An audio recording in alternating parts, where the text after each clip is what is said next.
એટલે ખોડિયારમાં અહીંયા ઝાડના પાંદ આપ્યા.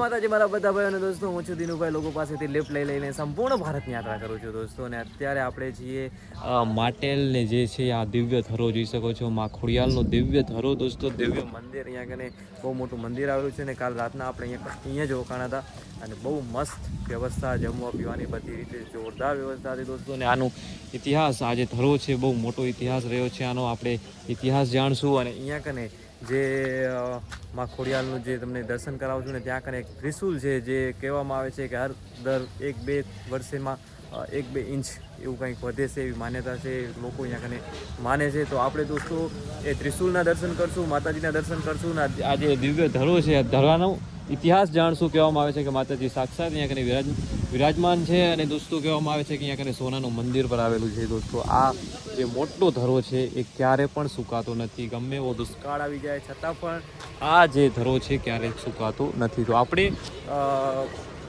જાણશું આના વિશે. આપણા જોઈ શકો છો, આપણા મહેશભાઈ આપણી સાથે છે અને સાગરભાઈ આપણી સાથે છે, આપણી સાથે જોડાયેલા છે દોસ્તો. આપણને ઇતિહાસ સમજાવશે, આ જે ધરો છે આની દિવ્યતા સમજાવશે. જય માતાજી ભાઈ. આપણી સાથે છે માટેલ ગામના વતની ટીટાભાઈ અને સુરેશભાઈ, જે આપણને સમજાવશે આ જે ધરો છે દિવ્ય ધરોનો મહિમા સમજાવશે. અને આપણે માતાજીનું આખો જે મહિમા છે, પરચો છે, બધું સમજાવશે. સૌથી પ્રથમ સુરેશભાઈ તમે સમજાવો. જો આ અમારો દિવ્ય ધરો છે, આનું પાણી આખું ગામ પીવે છે અને ઈ ગાયરા વગર પીવે. કદાચ ગમે એવું પાણી બગડી જાય ને તો આખા ગામને આ જ પાણી પીવાનું થાય. અને અહીંયાથી ઘણા લોકો પ્રસાદ લઈ જાય છે અને કેન્સર પણ મટી જાય છે, વિશ્વાસ હોય તો.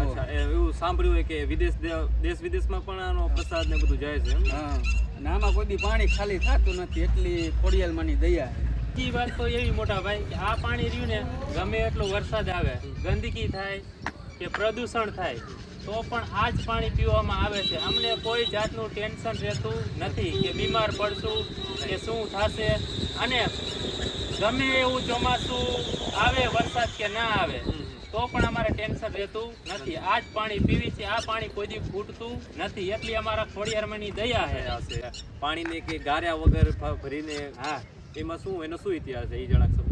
ઇતિહાસમાં એવું છે કે વર્ષો પૂર્વે અમારા વડવા વાતું કરતા આપણે સાંભળેલું છે કે આ પાણી કોઈ દિવસ ગમે એવા 7 દુકાળ પડે તો પણ પાણી ખૂટ્યું નથી. અને એમ કહેતા કે આની ધરાની અંદર સોનાનું મંદિર છે.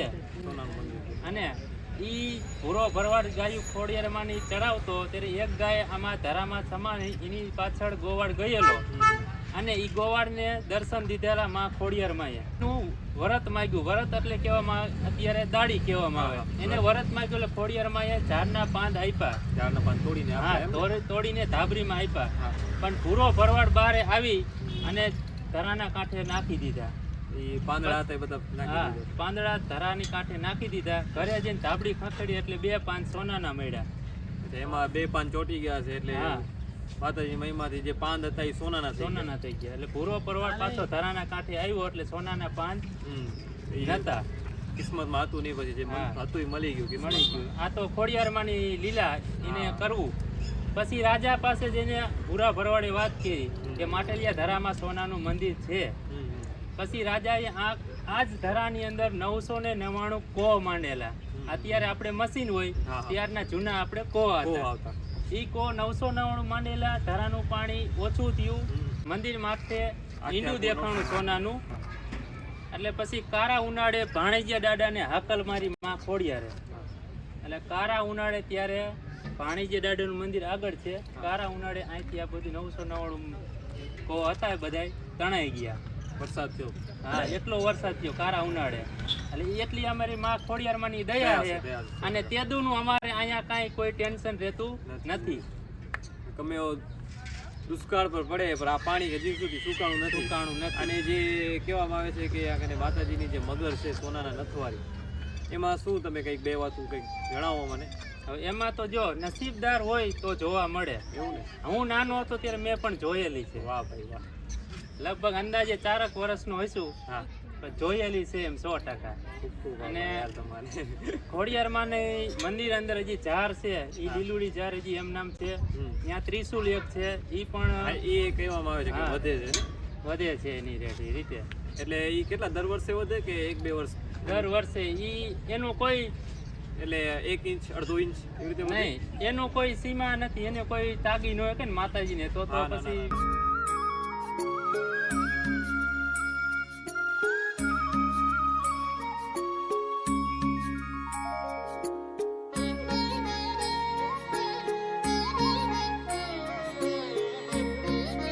તો અત્યારે આપણે જે આ ધરો છે, દિવ્ય ધરો, એનો મહિમા જાણ્યો ને હવે આપણે જશું ઉપર દર્શન કરવા અને તમને પણ દર્શન કરાવશું, નાખે બતાવશું. ને આપણને એક ભાઈ મળી ગયા છે. ભાઈ જય માતાજી. જોઈ શકો છો. જય માતાજી ભાઈ.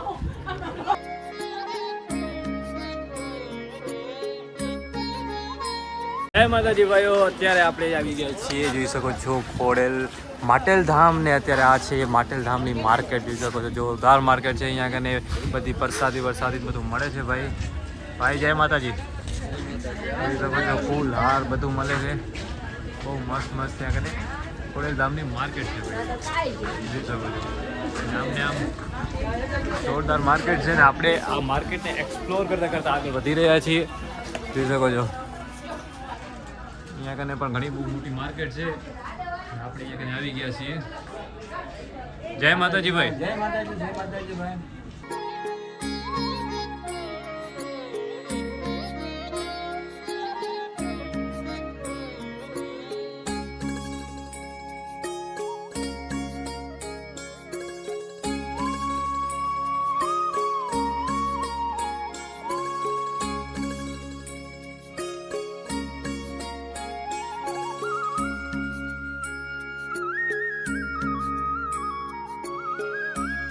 फाइनली दोस्तों देख सकते हो माता जी के दर्शन करने के लिए आ गए दोस्तों. और यहाँ पे अभी पब्लिक की कब से वेट कर रहे थे, पब्लिक हटे उसके बाद में वीडियो बनाया दोस्तों. देख सकते हो. जय माता जी, जय खोड़ियाल माँ. देख सकते हो.